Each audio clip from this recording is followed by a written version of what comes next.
The real number system is important to understand in math. The real number system includes numbers that can be shown on a number line. Here are some examples on this number line: -4, -1.5, 0, 1/2, pi, 8. All are examples of real numbers. The real number system is made up of both rational and irrational numbers. Let's talk about the difference. Rational numbers can be expressed as a ratio or as a fraction. So this would include fractions, decimals that are repeating or terminating. Terminating means that they end. Also includes integers, both positive and negative numbers. And also perfect squares are included in rational numbers. Irrational numbers cannot be written as a fraction. Therefore, these would be all non-terminating and non-repeating decimals.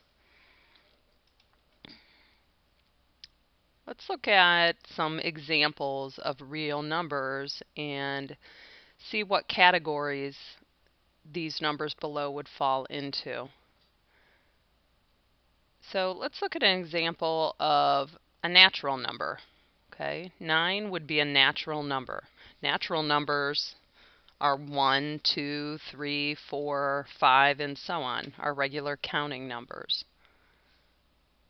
Okay, included in whole numbers would be the example of 0. 0, 1, 2, 3, 4, 5, 6, etc. would be in the set of whole numbers. Integers includes whole numbers and their opposites and 0. So a number like -5 would be considered an integer. Then we have some examples of rational numbers that do not fall into the category of integers, whole numbers, or natural numbers. For instance, 7.363636. You can see that this is a repeating decimal, therefore it would be a rational number. 11.23, or 11 and 23 hundredths, would be a rational number because it's a terminating decimal. -2/3 would be another example of a rational number. You can see it can be written as a fraction. Okay, the remaining numbers are all examples of irrational numbers. These are numbers that, when written as a decimal, would not terminate and would not repeat.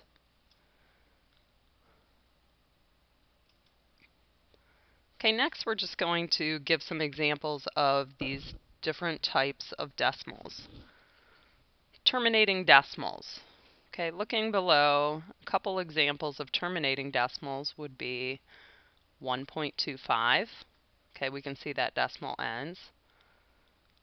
Also, any whole number like 4 would be considered a terminating decimal. We could think of it as 4.0. Another terminating decimal, 1/5, can be written as a decimal, 0.2.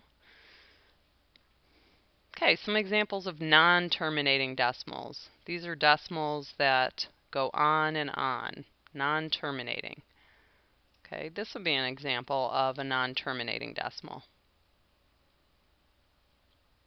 Okay, another example of a non-terminating decimal would be this example. Okay, repeating decimals are decimals that repeat. They go on and on, but they repeat. So this would be an example of a repeating decimal. You can see that the 2-3 is repeating. A non-repeating decimal would be something like this. Okay. Also a non-repeating decimal. We could also say that 1/5 is a non-repeating decimal. It's just equal to 0.2. An example of a non-repeating, non-terminating decimal would be something like pi. Pi goes on forever, but it does not repeat at all in any way. So it's a non-terminating, non-repeating decimal. This would be another example of a non-repeating, non-terminating decimal.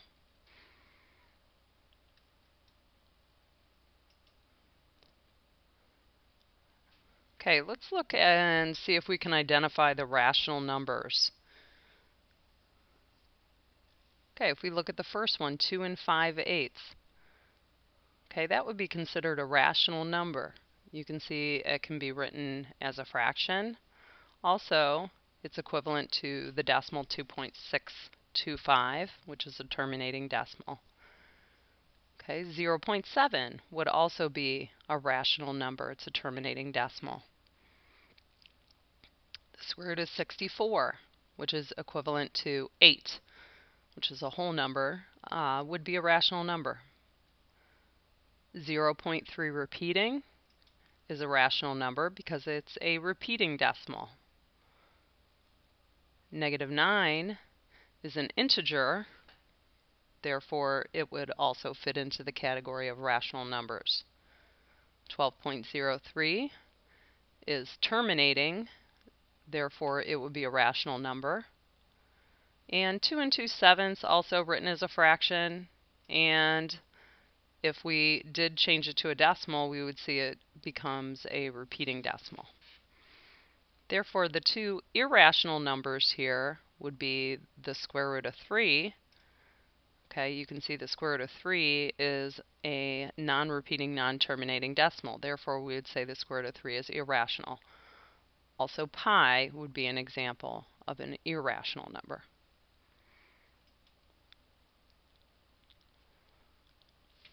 Okay, at this point in the video, I would like you to stop the video and attempt to decide whether these fractions, square roots, decide whether these numbers are rational or irrational. And try to be able to explain why you thought they were rational or irrational. Okay, now that you have tried these problems, let's take a look. 3/7. This would be considered a rational number. It can be written as a fraction. The square root of 16, since that's equivalent to 4, okay, that would be also considered a rational number. 4 is a whole number. 2/11, again, it's in that fraction form, or you can think of it as a ratio of two integers. That's considered rational. And the square root of 6, if we would think of this as a decimal, this would be our decimal for the square root of 6. We can see this decimal does not repeat and it does not terminate. Therefore, the square root of 6 would be irrational.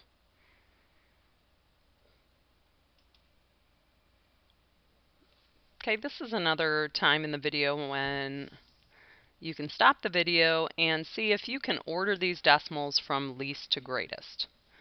A hint is to write each decimal out to 4 places. That might help you. Okay, now that you've tried this problem, let's take a look. If we write each decimal out to 4 places, we would find that 0.3 with the 4 repeating would be equivalent to 4 places to 0.3444.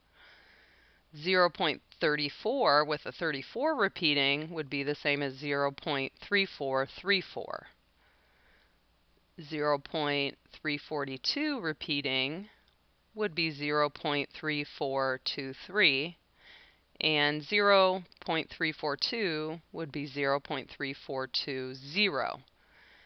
Now that all these decimals are out to 4 places, we are able to compare them and order them from least to greatest. If we take a look, that would put them in this order. So 0.342 would be our smallest value, then 0.342 repeating, then 0.34 repeating, and then 0.3 with the 4 repeating.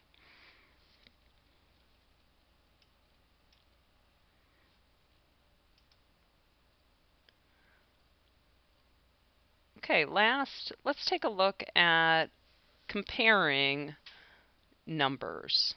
So if we take a look at 3 and the square root of 7, let's look at these on a number line. If we take the number 3 and put it on a number line here, plot it, okay, we'll take a look at the square root of 7. The square root of 7 as a decimal is approximately 2.65. So the square root of 7 would go right about here on the number line. Okay. Therefore, we can see that 3 is greater than the square root of 7. Let's take a look at the next one. 4 and the square root of 16. Let's plot these.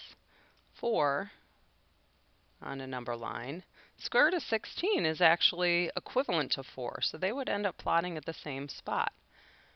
Okay, therefore we would find that 4 is equal to the square root of 16. Okay, let's see if we can get this one a little bit neater here.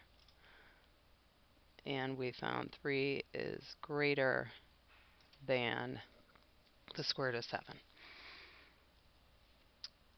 Okay, that reviews our real number system.